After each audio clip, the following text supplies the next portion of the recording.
Ja, liebe Zuschauer, ich hoffe und wünsche Ihnen, dass Sie aufgrund dieser Informationen nun so einige Tücken der Technik umgehen können.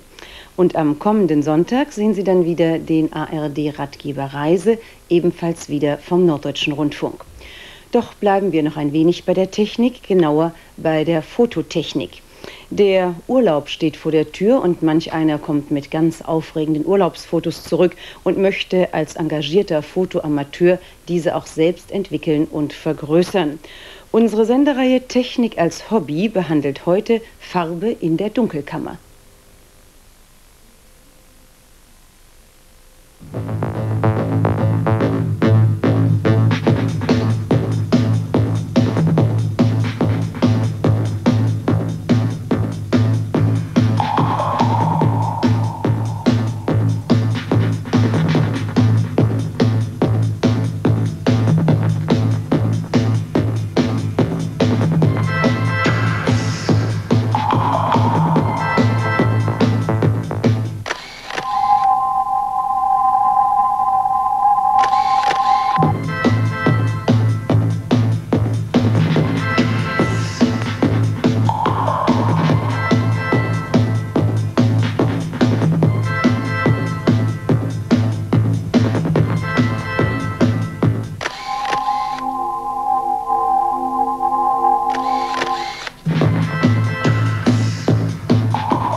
Schnappschüsse. Das Motiv ist auf den Film gebannt. Aber oft genug fristen die besten Dias ein trauriges Dasein im Dunkel von Magazinen. Das Großlabor, meist ausgerichtet auf Massenproduktion, arbeitet zwar preiswert und liefert in den überwiegenden Fällen gute Qualität, der Hobbyfotograf jedoch erhält nur Standardkopien. An der Annahmestelle des Fotolabors, des Fotogeschäfts, endet die Kreativität des Fotokünstlers. Er akzeptiert sein Werk so, wie es die Maschine liefert. Warum also Colorabzüge nicht einfach zu Hause herstellen? Fotoamateure, die Küche, Bad und Keller zum Fotolabor umfunktionieren, gibt es schon lange. In den Anfängen freilich glich der Hobbylaborant eher einem Alchemisten, der Chemikalien wog, sie miteinander mischte, in Wasser löste und auf diese Weise schließlich zu seinen Bearbeitungsbädern kam. Auch das Schwarz-Weiß-Vergrößerungsgerät musste erst noch auf Farbe umgerüstet werden.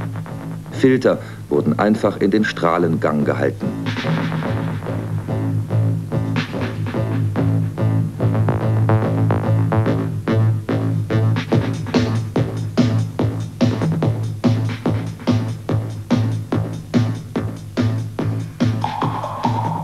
Besonders kritisch die Bädertemperatur. In einem Handbuch für Hobbylaboranten, es ist noch keine 20 Jahre alt, beschreibt der Hersteller von Color-Umkehrpapieren den Verarbeitungsgang. Die Verarbeitungstemperatur des Erstentwicklers muss exakt 20 Grad Celsius betragen, bei nur plus minus 0,2 Grad Toleranz. Wurden die Werte unter- oder überschritten, war entweder der Farbabzug zu dunkel oder zu hell oder die Farbe stimmte nicht. 8 verschiedene Verarbeitungsbäder bei einer Verarbeitungszeit von 57 Minuten für jedes einzelne Bild zwangen den Fotoamateur zur Geduld. Welche Möglichkeiten bieten sich dem Heimlaboranten heute? Ich möchte mir so ein Heimlabor anschaffen. Was können Sie mir denn da empfehlen? Ich bin also ein mittelmäßiger Amateur. Was gibt es für mich? Ja, wir haben hier Geräte nebenan stehen. Wollen Sie sich die mal ansehen? So, wollen Sie Farbe? Sollte Farbe sein, Farbe 6,6 und nach Möglichkeit auch Kleinbild. Ja, dann stehen wir hier vor einem richtigen Gerät. Wir haben hier einen Automaten. Mit dem können Sie automatisch arbeiten. Die Filterung stellt sich automatisch ein. Die Belichtungszeit automatisch. Sie brauchen nur noch den Maßstab hier einzudrücken. Sieht trotzdem etwas kompliziert aus. Ist wahrscheinlich auch mit zahlreichen Bädern verbunden, die ich temperaturstabil halten muss. Sie müssen natürlich temperierte Bäder haben. Dafür gibt es aber schon Temperiergeräte, wo Sie Temperatur ganz genau halten können. Ein Farblaborkurs der Volkshochschule Garching bei München. Vom Diapositiv sollen Vergrößerungen hergestellt werden. Unsere Kamera ist mit einem Restlichtverstärker ausgestattet. Durch ihn können wir die Vorgänge in der Dunkelkammer beobachten. Die Demonstration zeigt die enorme Lichtempfindlichkeit dieses Aufnahmesystems. Etwa 20.000-fach wurde der schwache Lichtschein der glimmenden Zigarette verstärkt. Vorbereitungen, auf die man nicht verzichten sollte. Staub im Fotolabor, besonders auf Film und Filmbühne, zieht zeitaufwendige Retuschearbeiten nach sich. Im Strahlengang des Vergrößerungsgerätes lassen sich etwaige Staubpartikel auf dem Dia gut feststellen. Ab jetzt sind wir im Dunkeln. Der Restlichtverstärker ist eingeschaltet. Systembedingt erscheint nun das Bild monochrom grün. Nachdem das Dia seitenrichtig eingelegt und eine Grundfilterung eingestellt ist, soll eine Belichtungsprobe gemacht werden.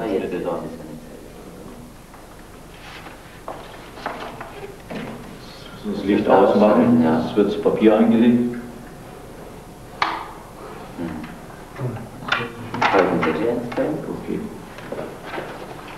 Was hier von unserer Kamera recht deutlich wahrgenommen wird, müssen sich die beiden Kursteilnehmer natürlich mehr oder weniger ertasten. Das Fotopapier wird aus der Packung genommen. Es kommt mit der lichtempfindlichen Schichtseite nach oben in den Belichtungsrahmen. Das ist drin.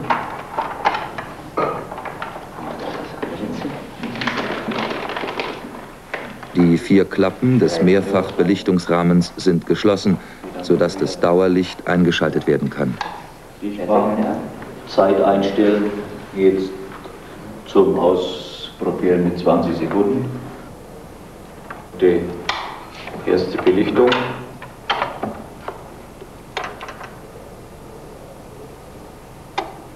Das war das erste Bild. Die zweite Probebelichtung.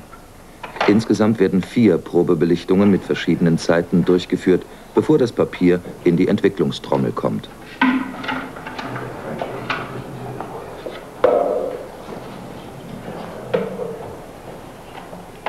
Ab jetzt findet der Verarbeitungsprozess bei Raumbeleuchtung statt.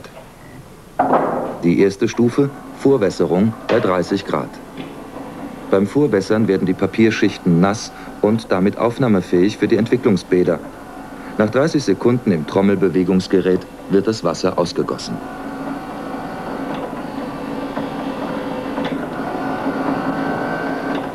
Zweite Stufe, die Erstentwicklung. In der Trommel entsteht ein negatives Silberbild, denn auf den Stellen, auf die Licht gefallen ist, entsteht Silber aus Silbersalzen. Dauer 3 Minuten. Dritte Stufe, Wässerung 30 Sekunden. Vierte Stufe, Wässerung 30 Sekunden. Fünfte Stufe, Wässerung 30 Sekunden. Sechste Stufe, Farbentwicklung 3 Minuten. Siebte Stufe, Wässerung 2 Minuten. Achte Stufe, Bleichfixierbad. Hier entsteht das eigentliche Farbbild. Gleichzeitig wird es haltbar gemacht. Neunte Stufe, Schlusswässerung 3 Minuten. Die Chemikalien werden gründlich entfernt.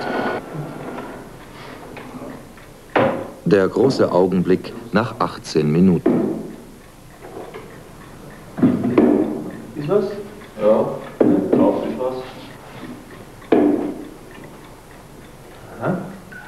Die endgültige Auswertung der Belichtungsprobe kann erst erfolgen, wenn das Bild trocken ist. Etwas mehr rot. Ja. Aber die Belichtung, die Einwerte können wir verwenden. Der korrekte Belichtungswert ist ermittelt, am Farbmischkopf des Vergrößerungsgerätes wird der Farbstich ausgeglichen. Das Original Diapositiv und hier die gelungene Farbvergrößerung.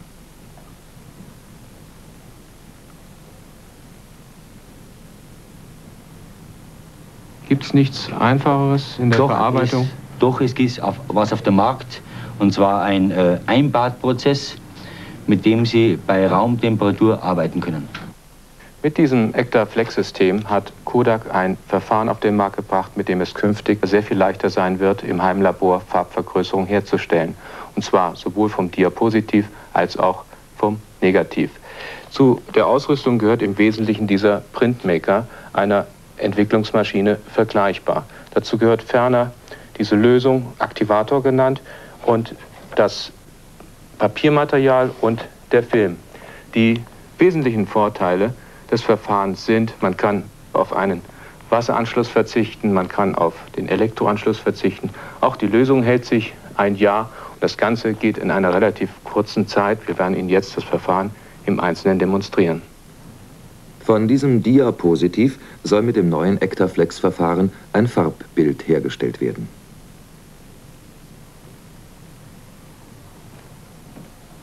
Der Printmaker, das Entwicklungsgerät, ist ein kleines, transportables Farblabor. Er kann überall da aufgestellt werden, wo eine Raumverdunklung möglich ist.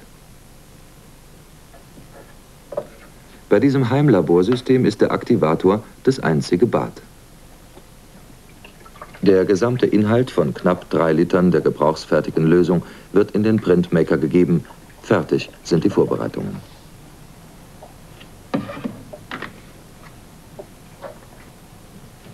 Bei diesem Verfahren gibt es keine engen Temperaturtoleranzen, die eingehalten werden müssen. Die Verarbeitung kann in einem Temperaturbereich von 18 bis 27 Grad stattfinden.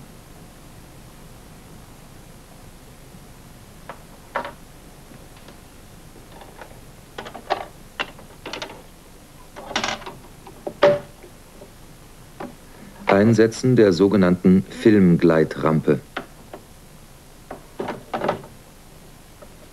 Noch bei Raumbeleuchtung wird ein Blatt Ektaflex-Papier auf die Papierauflage des Printmakers gelegt. Die Schichtseite ist weiß, die Rückseite hellgrau. Das Papier kann sogar bei Raumtemperatur gelagert werden. Die Emulsion ist wärmeunempfindlich. Dann wird die Negativ- bzw. Positivvorlage in einem Vergrößerungsgerät mit Farbmischkopf in üblicher Weise gefiltert. Ausschalten der Raumbeleuchtung. Beim Dia-Farbbildprozess muss totale Dunkelheit herrschen.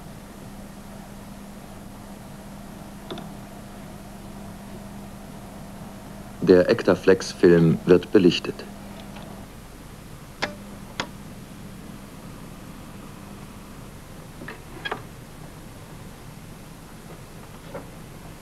Der belichtete Film ist dann Schichtseite nach oben mit Hilfe eines Schiebers in die Aktivatorlösung im Printmaker einzuführen.